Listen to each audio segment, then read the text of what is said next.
मैंने टीचमेंट पे online classes अभी अभी शुरू किया है। मेरा फेवरेट फीचर तो डिजिटल व्हाइट बोर्ड है। बस बोर्ड शेयर किया और लिखना शुरू। वही क्लासरूम वाली फील। पहले थोड़ी प्रॉब्लम होती थी क्योंकि कुछ स्टूडेंट्स को फॉर्मूला अच्छे से दिखाई नहीं देते थे, लेकिन अब सब कुछ क्लियरली दिखाई देने लगा है। वो खुश तो मैं खुश। इसीलिए कहते हैं कि टीचमेंट पे टीचिंग आसान है। अभी डाउनलोड करें टीचमेंट, इंडिया का नंबर 1 टीचिंग ऐप। हेलो दोस्तों, कैसे हैं आप? आई होप आप बहुत अच्छे होंगे। दोस्तों, स्वागत है आपका मेरे चैनल फिर से। दोस्तों, मैं आज आपके सामने एक नई कहानी लेकर फिर से उपस्थित हुई हूँ। कहानी बिल्कुल सत्य है। जो मैं आज आपको कहानी सुनाने जा रही हूँ वह दिल्ली शहर के सीमापुरी इलाके की कहानी है। सीमापुरी इलाके में एक 3 मंजिला मकान था। उसमें रात के 3 बजे अचानक से बहुत ऊंचा ऊंचा धुआं उठने लगा था। इतनी रात को सब सोए हुए थे क्योंकि किसी को पता ही नहीं था कि वहाँ पे कुछ हुआ है और धुआं क्यों उठ रहा है। जब बहुत तेज आग उठने लगी तो उनके जो पड़ोसी थे उनको महसूस हुआ कि कुछ धुएं की बदबू आ रही है। जैसे ही उनको धुएं का एहसास हुआ, उन्होंने तुरंत उठ के देखा तो उनके जो पड़ोस में रहते थे, जिसका 3 मंजिला मकान था, उसमें बहुत ऊंचा ऊंचा धुआं उठ रहा था और आग की लपटें निकल रही थी। पड़ोस के लोगों ने देखा कि बहुत तेज तेज आग उठ रही है और धुआं भी बहुत तेज उठ रहा है, तो उनको समझते बिल्कुल भी देर नहीं लगी, जरूर कोई हादसा हुआ होगा अंदर। उन्होंने सोचा पुलिस को इन्फॉर्म करना चाहिए। उन्होंने तुरंत पुलिस को इन्फॉर्म किया और पुलिस तो इतनी जल्दी आती नहीं, सबको ही पता है। उन्होंने करीब 1 घंटा लगा दिया आने में। इतने में पूरा मोहल्ला जाग चुका था। पूरे मोहल्ले को इकट्ठा करने के बाद सब शोर मचाने लगे, उनको बचाने की कोशिश करने लगे, क्योंकि अंदर 5 लोग थे। एक बेटा नीचे सोया हुआ था और 4 लोग ऊपर सोए हुए थे। सब सोचने लगे ये सारे परिवार तो अंदर ही है, जरूर कोई हादसा हुआ। उनको बचाना बहुत मुश्किल है। पूरा मोहल्ला उनको बचाने में लग गया। इतने में 1 घंटे बाद जब पुलिस आती है, पुलिस भी उनको बचाने में लग जाती है।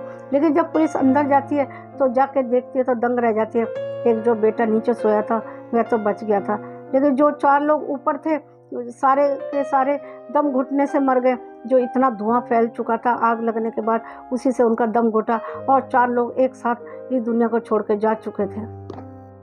4 लोगों की इस दुर्घटना में मौत तो हो चुकी थी, लेकिन अब पुलिस सोचती है कि आग कैसे लगी इसका पता लगाया जाए। जब वह पता लगाने लगी तो सबसे पहले उसके बेटे से पूछती, जो बेटा बच गया था, उससे पूछा कि ये आग कैसे लगी, तुम्हें पता है? तो उसने कहा यहाँ पे हमने जहाँ पे मम्मी पापा सारा परिवार सोया हुआ था, वहाँ पे एक मोर्टिन लगाया हुआ था हमने, क्योंकि मच्छर बहुत हो गए, उसी वजह से मोर्टिन जल रहा था, लगता है उसी से आग लगी।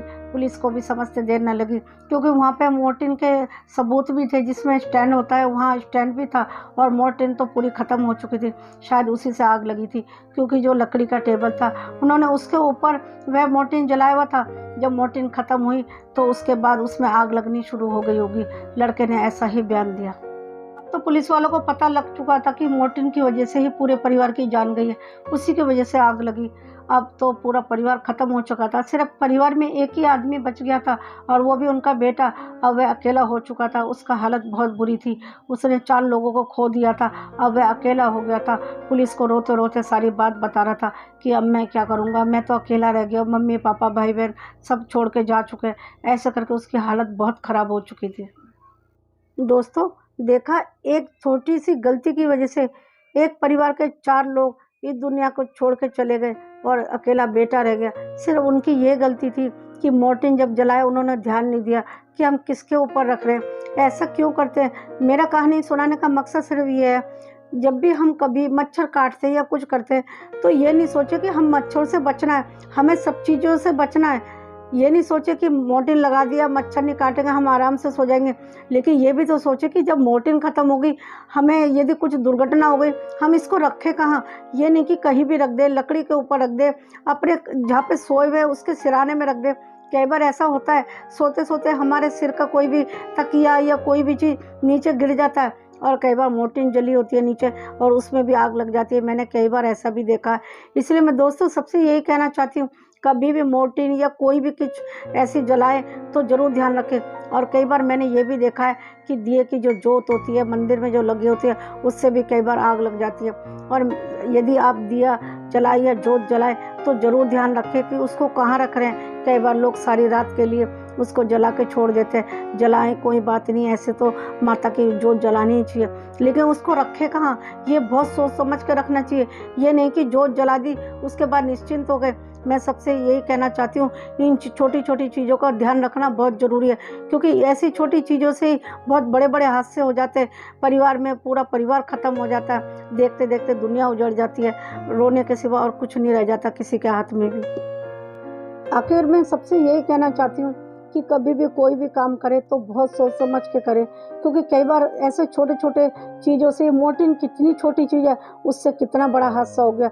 लेकिन लोग सोचते हैं इतनी सी मोर्टिन से क्या आग लगेगी, लेकिन लग सकती है। छोटे सी चिंगारी से ही बहुत बड़ा धमाका हो सकता है। इसलिए मैं सबसे यही कहना चाहती हूँ, यदि कोई भी जोत जलाए या मोर्टिन जलाए, कुछ भी करे, तो उसको लकड़ी के ऊपर या प्लास्टिक के ऊपर कभी भी ना रखें, और ऐसी जगह में रखें ताकि कोई कपड़ा या कोई भी आग उसको ना पकड़ सके। इतनी दूरी पे रखें, क्योंकि इतने छोटी छोटी चीज़ों से बड़े बड़े हादसे हो जाते हैं। और एक चीज़, कई लोग चूहे मारने वाली दवाई भी घर पे रख देते हैं, और छोटे छोटे बच्चे जब घुटने से चलने लगते हैं तो उसको भी कई बार छेड़ते हैं बच्चे, क्योंकि जब घुटने से चलने लगते हैं और थोड़े बड़े होते हैं तो वह जो भी चीज़ होती है मुंह में दे देते हैं। तो इसलिए मैं सबसे यही कहना चाहती हूँ, ऐसा भी कोई काम करे तो बहुत सोच समझ के करे। जब किसी के घर में छोटे बच्चे हो तो ऐसे जो चूहे मारने की दवाई या कुछ भी दवाई ऐसे अपने घर में ना रखें, क्योंकि ऐसे भी हादसा हो सकता है।